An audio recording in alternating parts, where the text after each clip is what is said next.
Я счастлив, что сегодня детская страничка была такая прекрасная, о радости. И песня была, вот мы не сговаривались, и такая песня «Стучит Иисус к тебе в сердце».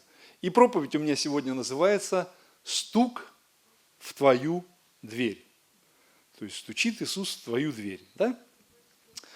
Я живу в христианском культурном центре, там есть общежитие, и квартира, вот, в которой я живу, она длинная, как знаете, вот если по коридору идти, то комнаты расположены вот так в порядке таком.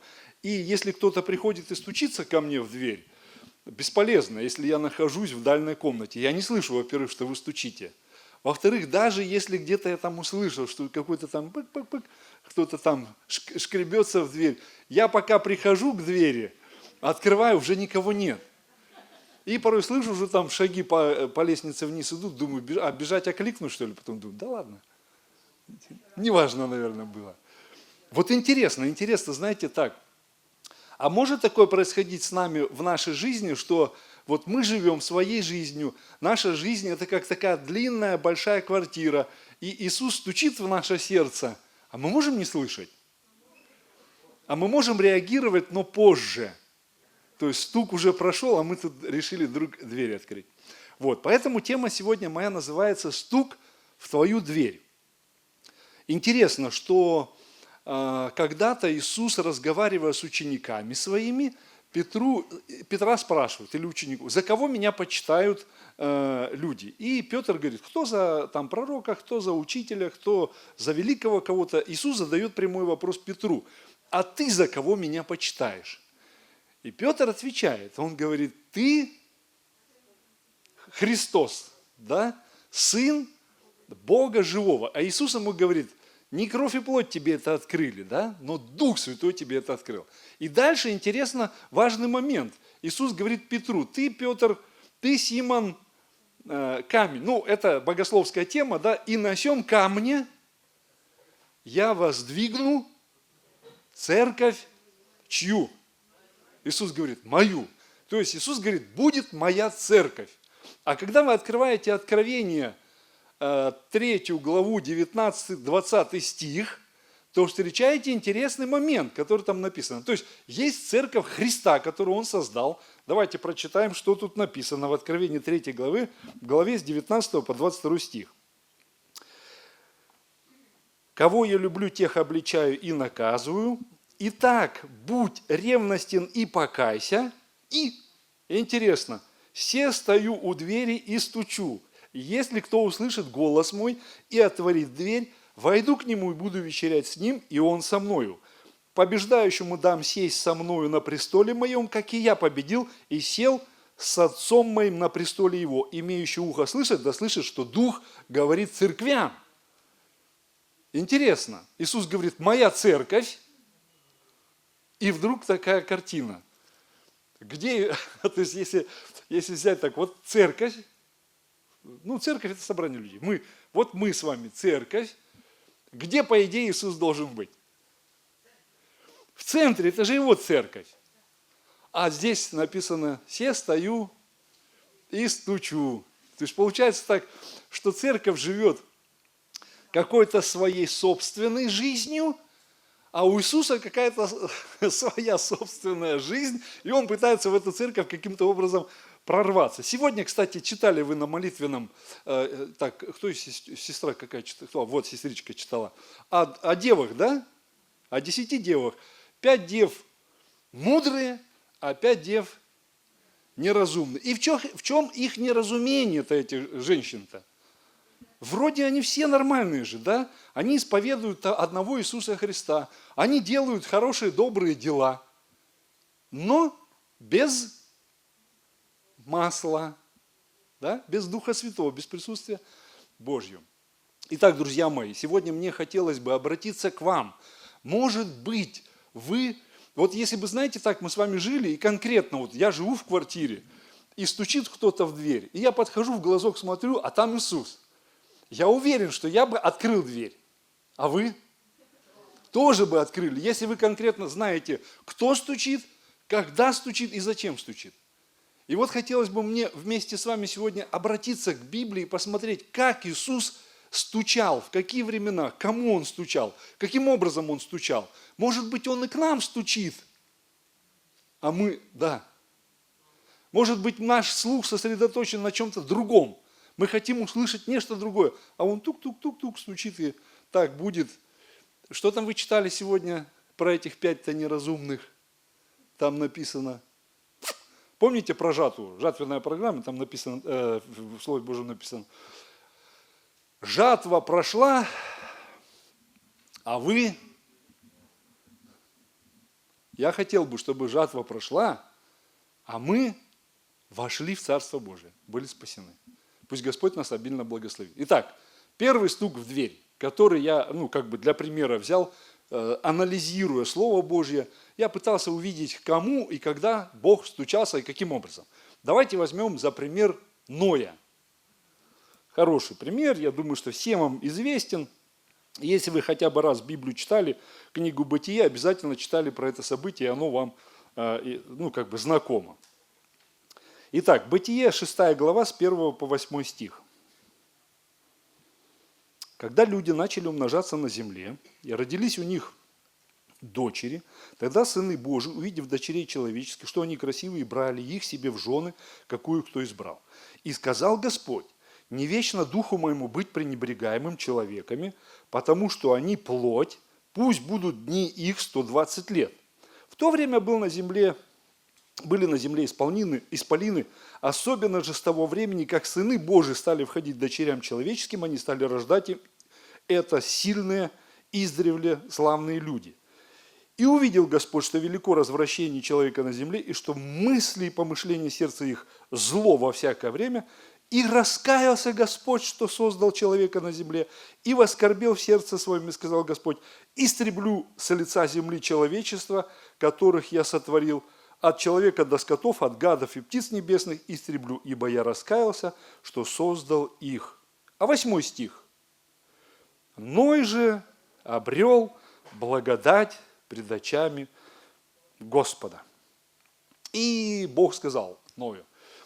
Если вы читали книгу «Патриархи и пророки», то вы там встречали описание, этих событий интересных. И сестра так описывает, что Ной начал на поляне строить Ноев ковчег. Бог сказал: я даю время 120 лет, чтобы эти люди, которые развратились, Бог сказал, 120 лет я определил время, потому что великое их развращение, буду стучаться к этим людям через Ноя. И Ной начинает строить кораблик. Огромный кораблик. Правда? И если вы читали, что там людей волновало, что их вообще что их беспокоило. Ной строит кораблик, что людей беспокоит? Они приходят, Ной строит кораблик. Что они говорили?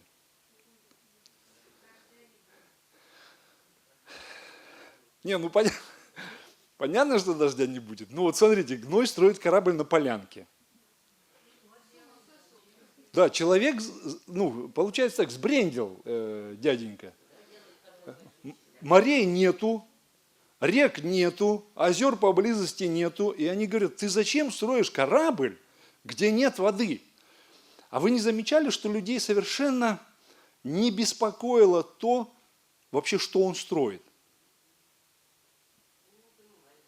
Не, они видели, вы молитвенный дом построили. Я вообще сколько прихожу к вам, 2-й раз, кстати, и наслаждаюсь этим произведением искусства. Кто это делал, надо его к себе тоже пригласить, чтобы тоже сделал. Скажите, кто из вас может вообще дом построить?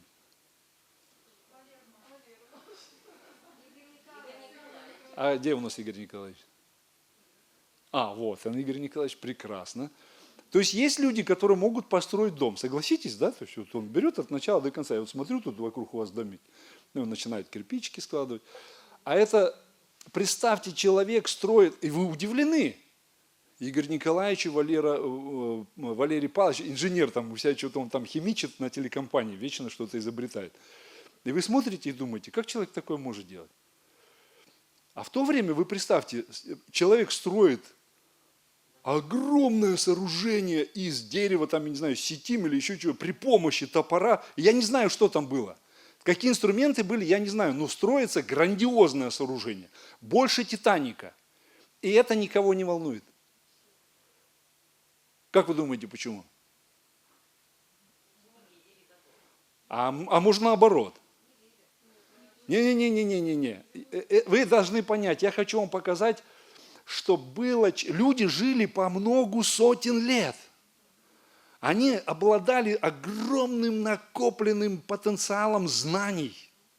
Они могли такие вещи делать, я не знаю, могли ли они корабль в космос запустить, но то, что Ной строил такое сооружение, сегодня мы бы ахнули, если бы увидели вот такое сооружение. А тогда их не волнует, что он строит это, их волнует, что он глупо делает, потому что он строит где нет воды.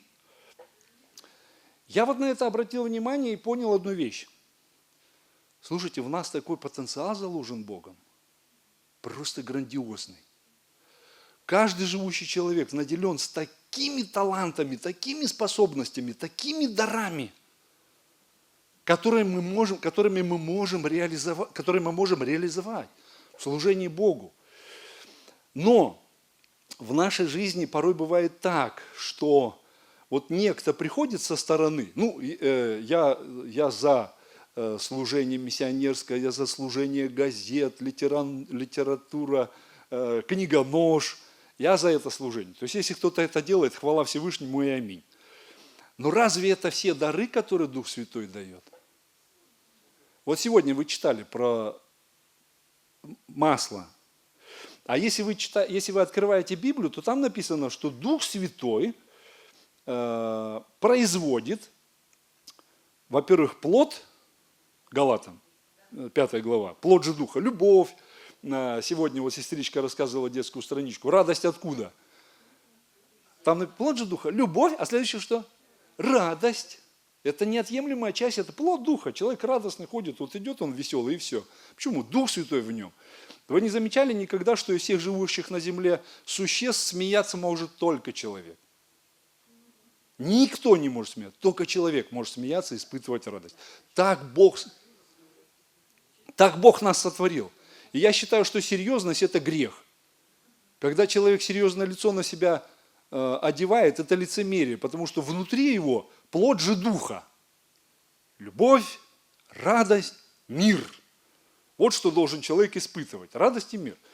Поэтому, друзья мои, не стучится ли Господь в ваше сердце посредством Святого Духа, чтобы вы раскрыли весь тот потенциал, который у вас заложен?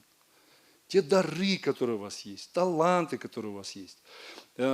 Почему я об этом говорю? Знаете, детям я рассказывал в школе проповедь детскую. Там тема такая была: будь доволен тем, что имеешь. То есть радость испытывай от того, что ты имеешь. Я был маленький, учился, наверное, в классе... Так, девочка мне сегодня сказала, в каком она классе учится? В 4. 4 класс. Это сколько лет? 10 лет. Я учился или в 4, или в 5 классе. И у всех мальчишкам всем покупали мопеды. Я не знаю, кто-то застал, нет, дырчик такой был, помнишь? Такой с этим, одномоторный.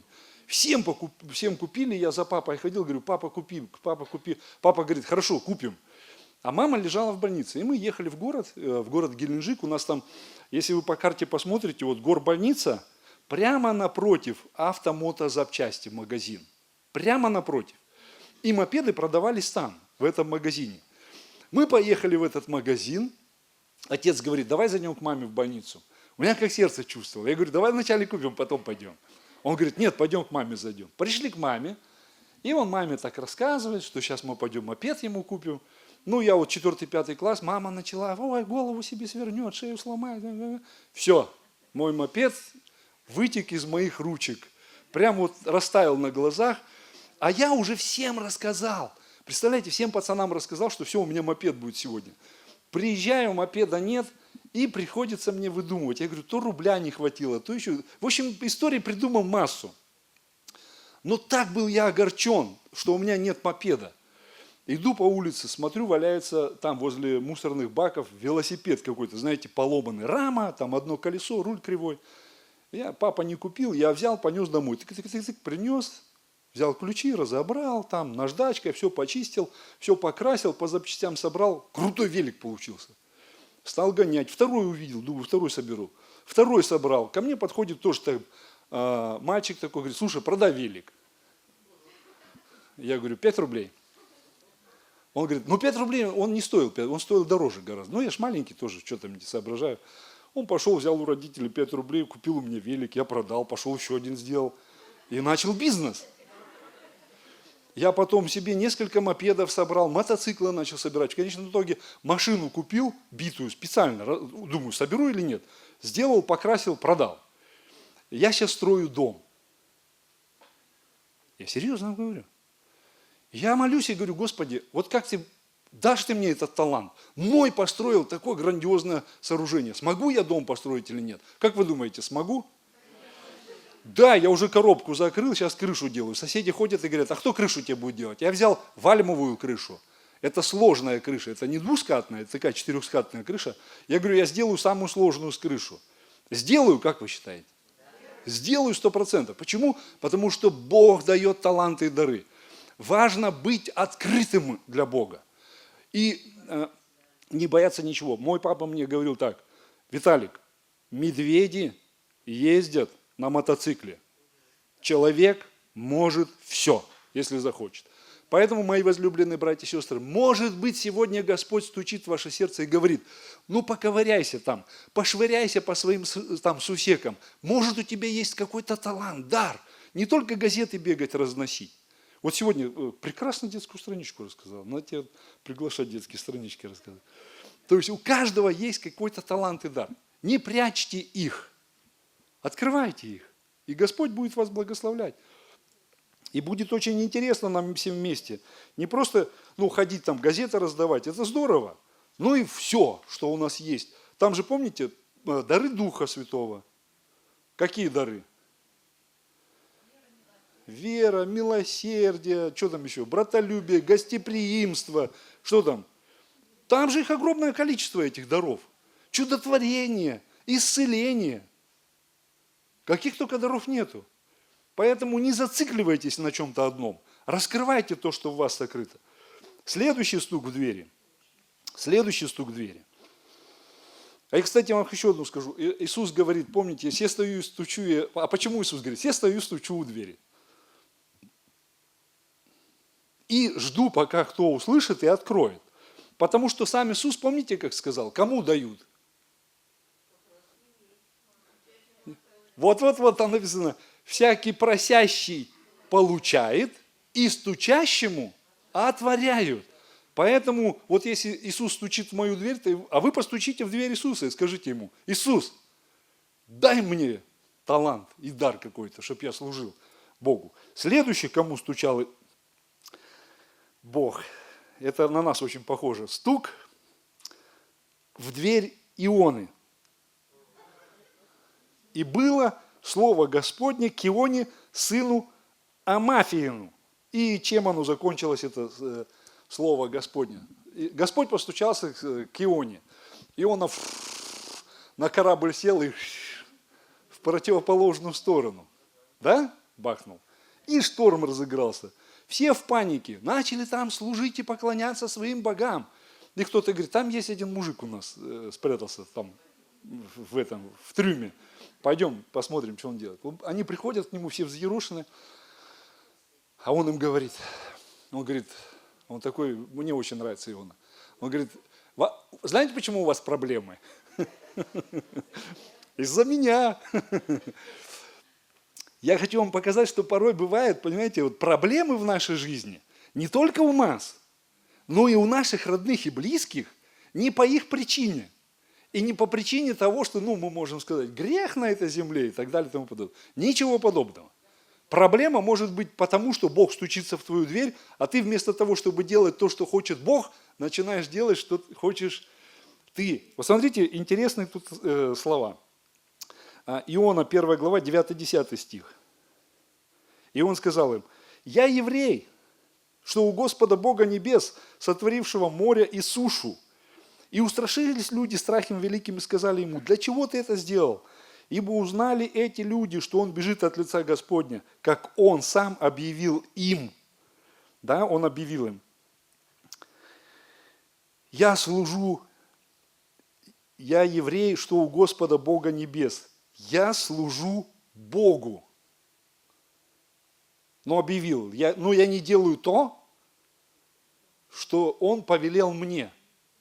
Я служу Богу, но не делаю то, что Он мне повелевает, а делаю все с точностью наоборот.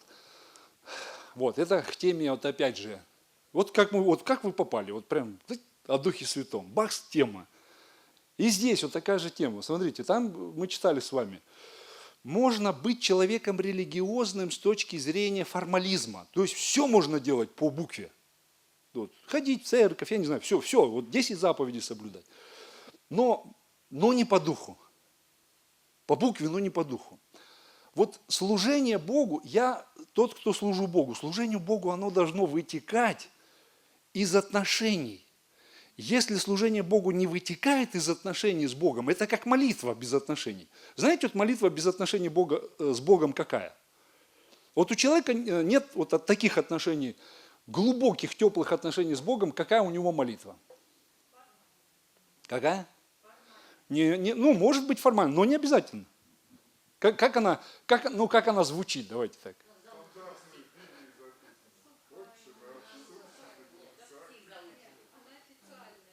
Она знаете, как звучит?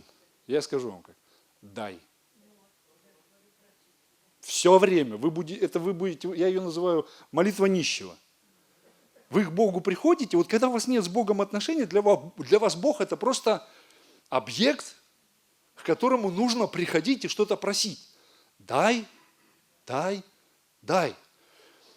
А служащий человек, помните пророк, Бог говорит, он говорит, кого мне послать? И служащий Богу, имеющий отношение с Богом, он говорит, вот я, пошли меня. Вы знаете, совершенно противоположная картина сегодня, когда Бог говорит, кого мне послать? Я говорю, вон Валерий Павлович, возьми его, он ему делать нечего, пусть идет, служит. Понимаете? То есть, как люди сегодня, вот как мы настроены. То есть, мы, век такой, я не знаю, век такой какой-то, знаете, век. Да, вот мы недавно разговаривали, если вспомните, вы застали, многие из вас застали вообще время послевоенное и уже даже 80-е, 90-е годы. Помните, заходите в любую столовую вы заходите, какие надписи на стенах? Еще. А? Приятного аппетита. Еще.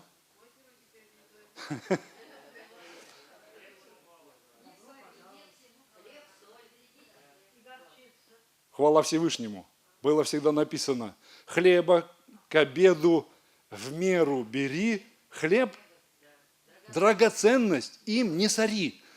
Сейчас, вот кому вы знаете, я вот вырос в этом, я никогда после себя куска хлеба не оставлю. У меня вот сейчас даже я живу, вот засыхает хлеб, я его все равно возьму или размолю на там панировочные сухари сделаю или что, не пропадет ни один кусок. Посмотрите с молодежью, что.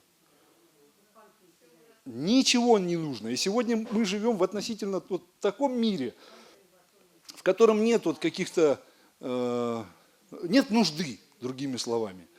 И каждый сегодня живет в свое собственное удовольствие. Тут одна мне сестра написала, спрашивает, как ты понимаешь вот этот текст, там же написано 10 этих дев, и все спят. И у тех, у кого есть масло, тоже спят. И у кого нет масла, тоже спят. Она говорит, как ты это понимаешь, в чем разница? Я говорю, я понимаю это так. Нет остроты ожидания пришествия Иисуса Христа. Мы ждем, что Он придет. Но знаете, вот такое состояние, как, допустим, у апостола Павла, он готов жизнь положить за то, чтобы это царство приблизилось, но нет этого состояния. И я думаю, что это нельзя из себя выдавить. Это состояние, оно связано с определенными условиями, в которых ты живешь. Вот если бы мы сейчас жили с вами в условиях рабского труда где-нибудь в Египте у фараона, то есть если бы фараон нас дубасил постоянно, и вот находились бы мы под этим гнетом, мы бы к небу, знаете, как взывали и кричали бы, Христос, гряди, Христос, гряди. А когда ты живешь как сыр в масле, Потому что, я застал, тогда, и вы застали, правда, когда ничего не было. Ничего, вы в очередь стояли, там, по талончикам вы покупали. Не знаю, молодежи даже это... И сегодня они даже не представляют, что такое, там, за сахаром стоять по талончику сахара. И кто-то выменивал сахар, да, там, отдавал талоны, чтобы ему хлеб дали. Вот. Поэтому мир, вот, в котором мы живем, время, в котором мы живем, оно приводит нас вот к этому расхлябанному состоянию, такое состояние нежности, такого покоя. Господь говорит, ты служишь мне или нет? Служу, ты знаешь, я что-то устал. Полежу на кроватке, да, суббота, что там? Я включу этот. Что там сегодня кисер там? Ну-ка, послушай. Обленились. Поэтому сегодня стук и в наше с вами сердце. Как он как Ионе стучался, так и к нам стучится. Он говорит, ты слуга мне или как? Делай то, что я тебе прошу. И проблем у тебя не будет. Понимаете, не надо далеко ходить, чтобы делать то, что говорит Господь. Люби ближних своих. Знаете, как легко любить врагов? Врагов любить легко. Но знаете, кого тяжелее любить? Ближнего своего.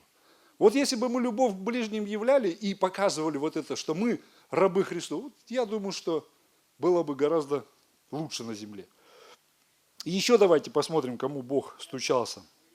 Бог стучался к Аврааму. Бытие, 12 глава, с 1 по 3 стих. Тук-тук, к Аврааму Бог постучался. «Пойди из земли твоей, из родства твоего, из дома отца твоего, в землю, которую я укажу тебе, и я приведу от тебя великий народ, и благословлю тебя, и возвеличу имя твое, и будешь ты в благословении. Я благословлю благословляющих тебя, и злословящих тебя прокляну, и благословятся в тебе все племена земные». Все племена земные. Кстати, вы читали историю про Авраама?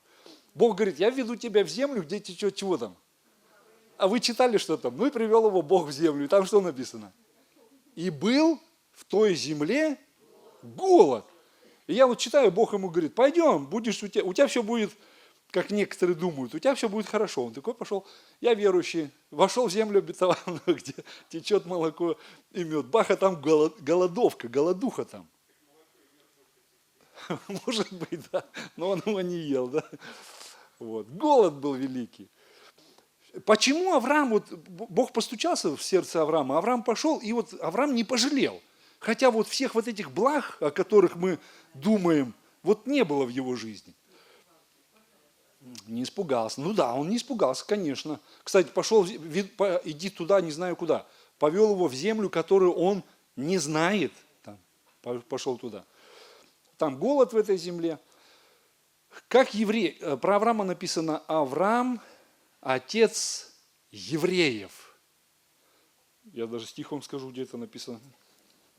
Бытие 12:7. Бытие 14:13. Авраамом евреев. Бытие 14:13. Почему он евреев Авраам? Кто знает, как слово еврей переводится? Иври. Да, иври, еврейское слово, иври. Можно сказать, переходящий туда-сюда, туда-сюда, потому что они пришли, и там написано так, Бог привел их к реке, через которую переходили предки его. То есть он как бы возвращается опять через реку, в ту же сторону, откуда пришли его предки.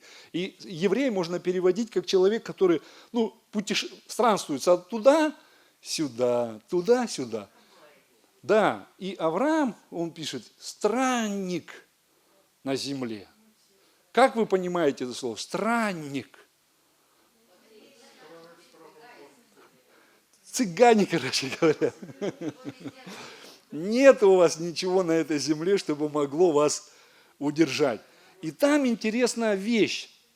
Он говорит, я благословлю, не то, что тебя я благословлю тебя. Но почему он благословляет его?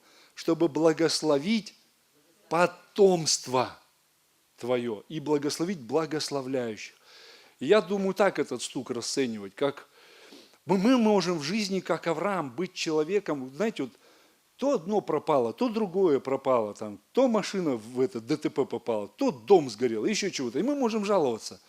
Но мы должны понимать, что не это главное благословение, а главное благословение – наше потомство. Или, помните, Иисус говорит, вы соль земли. А если соль потеряла силу, то чем сделаешь ее соленой? А для чего вы соль земли? Для чего верующий человек соль?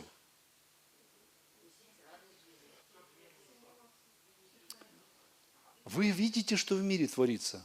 Вот новости включите, вот недавно какой-то этот парень в училище взял, пошел, чик-чик, там ружье и начал всех шмалять. Если убрать соль с земли, то землю надо выбросить. Потому что все люди, все человечество уничтожит сами себя.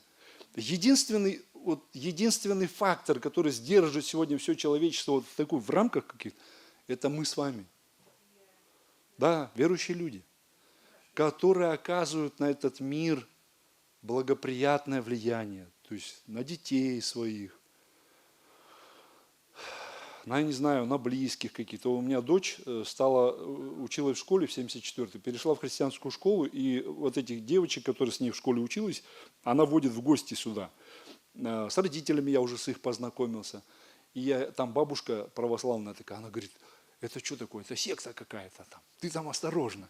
И вот это дитя, она в 8 классе уже учатся девчонки, они приходят, они смотрят, видят, там на наши молодежки попадают, видишь, что, нормальные мы люди, правда? И мы им говорим, там, курить не нужно, там, пить не нужно, гулять не нужно.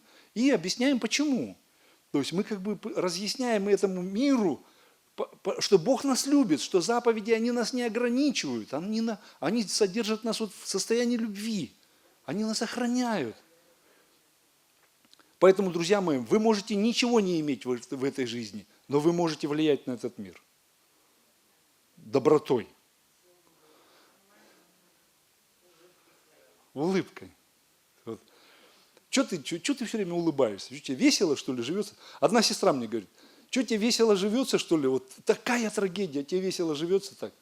А я говорю, плод духа, любовь, радость, мир. Почему? Потому что я доверяю Богу. Ничего на этой земле не происходит просто так. Ничего. Я завтра еду на похороны Елены Трусюк. Слышали, наверное, да, такое?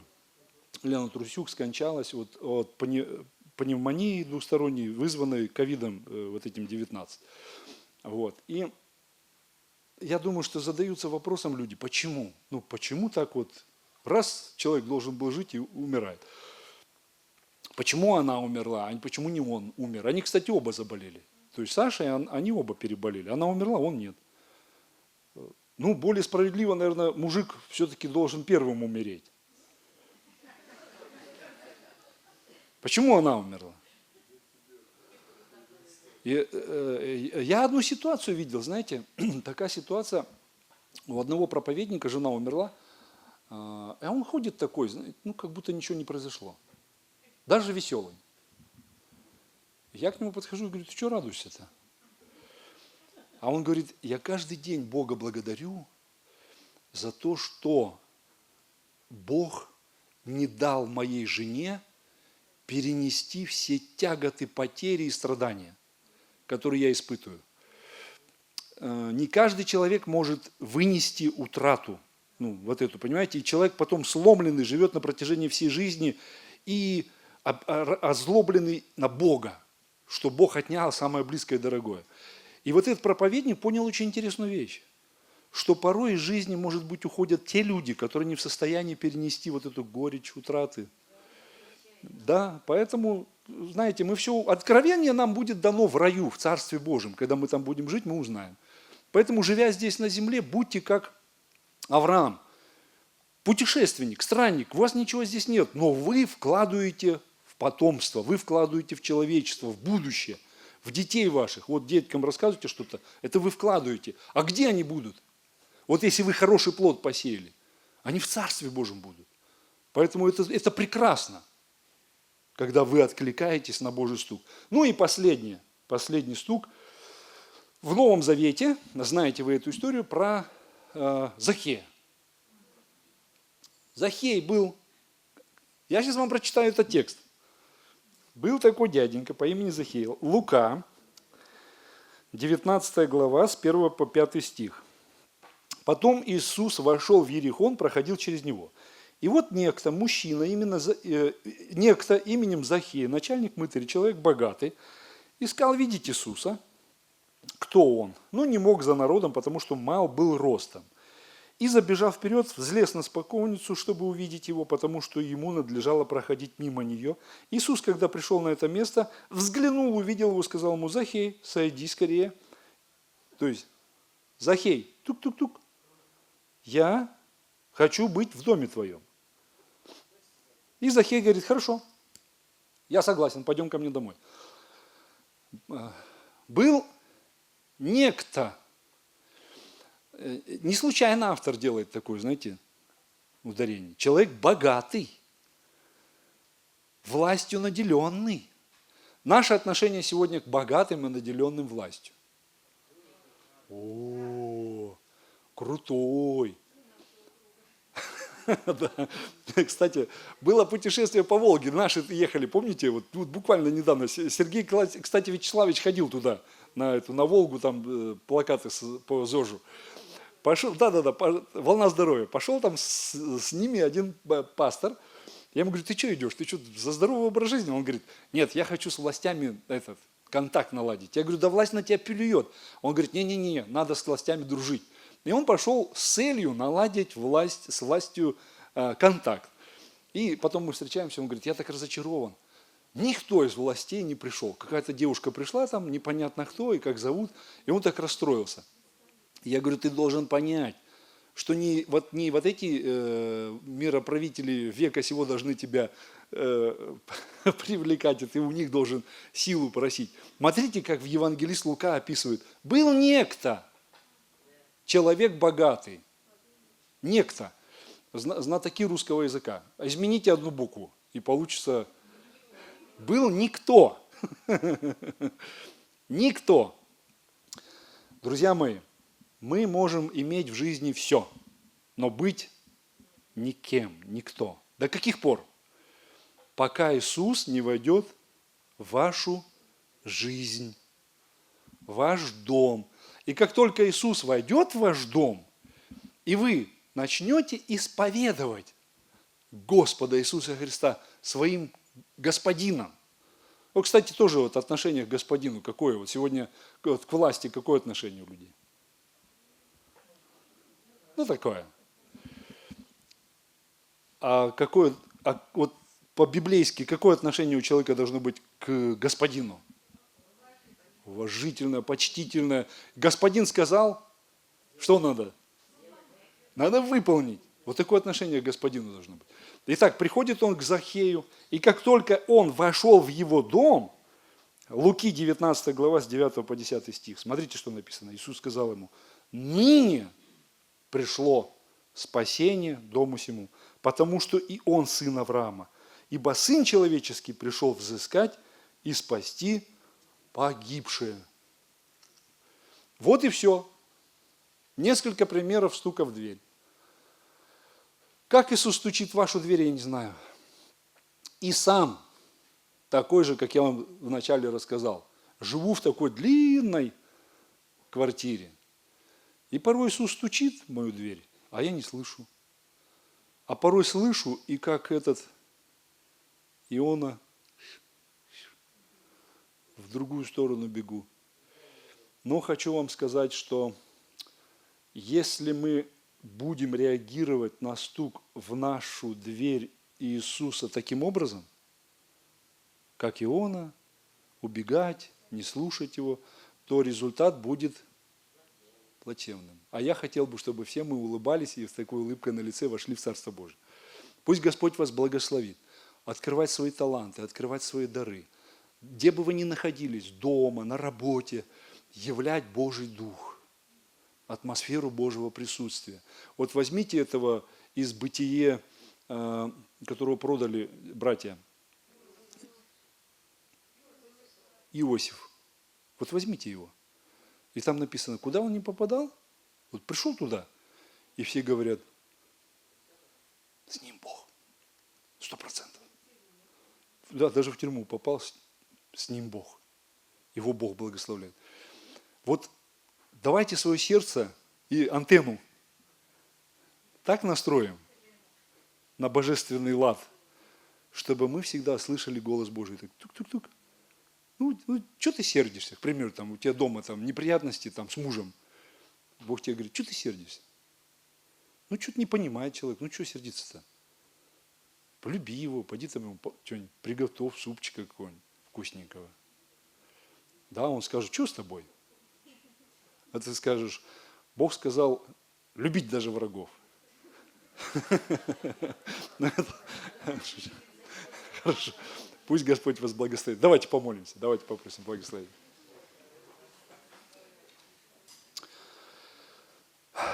Наш Господь, слово такое, Господь и Господин наш, Царь наш. Слово Твое говорит о том, что Ты основал на своей жертве, на своем жертвенном служении, на своей любви церковь свою, Ты ее называешь церковь мою. И эту церковь, написано, врата ада не одолеют. Только церковь Христову. Только ту церковь, где глава Христос, где Он царь, где Он первосвященник, где Он господин. И Слово Твое, Откровение, нас предупреждает. Там интересно написано, что это весть для церкви. Все стою у двери и стучу. Кто услышит голос мой и откроет дверь, войду к нему и буду вечерять с ним. Вот это божественное присутствие, вот порой, когда мы говорим «дай, дай, дай», если мы строим с тобой отношения и говорим «ты войди в нашу жизнь», вот твое присутствие приносит благословение во всех отношениях. Закрывает все дырки в нашей жизни. И дырки в семейных отношениях, и дырки финансовые, и дырки, которые возникают где-то на работе, там, процесс вот этот общения с людьми. Все это закрывается твоим присутствием. Ты приносишь в нашу жизнь благословение, ты приносишь в нашу жизнь спасение, радость, мир, благость. Ты наполняешь нас, Господь. И сегодня я прошу Тебя, Отец Небесный, помоги нам слышать Твой голос, помоги нам слышать Твой стук. И когда мы его услышим, Отец Небесный, помоги нам не убегать от Тебя, Господь, но идти к Тебе, пускать Тебя в свою жизнь. И действительно тогда мы будем и светом для этого мира, и солью для этого мира, и сами будем в благословениях, и потомство наше. И те, кто окружает нас, наследуют вечность, наследуют благословение. Господь, за все Тебя благодарим и славим Тебя, Господь. Слава Отцу, Сыну и Духу Святому. Аминь.